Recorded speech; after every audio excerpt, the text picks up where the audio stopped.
ලස්සන දවසක් ප්‍රාර්ථනා කරනවා හැමෝටම. ඉතින් මම මීඩියා එක හදාගන්නේ කහට යවලා කොහොමද කියලා බලමු. ඊට කලින් මේ පැල ටික බලන්නකො කොහොමද මූල පද්ධතිය කියලා.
ඇත්තට මේ ක්‍රමය මම විතරක් නෙවෙයි ප්‍රවීණ අය ගොඩාක් කරන වැඩක් තමයි මේක.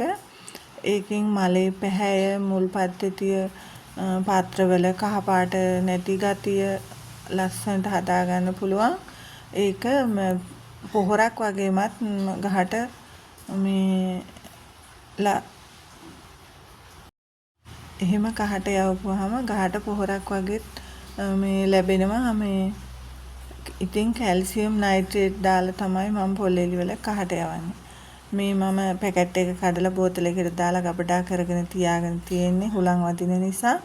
ඉතින් ඔයාලට ළඟම තියෙන පොහොර කඩෙන් මේ යාරටලා කියලා ඉල්ලපුවම ගන්න පුළුවන්. මේකෙන් තේ හැඳි දෙකක් අර නිල් පාට ලොකු බැරල් එකකට දාලා පොල් එළි දාලා මම දින 4ක් විතර වහලා තියෙනවා මදුරුව නොයන්න.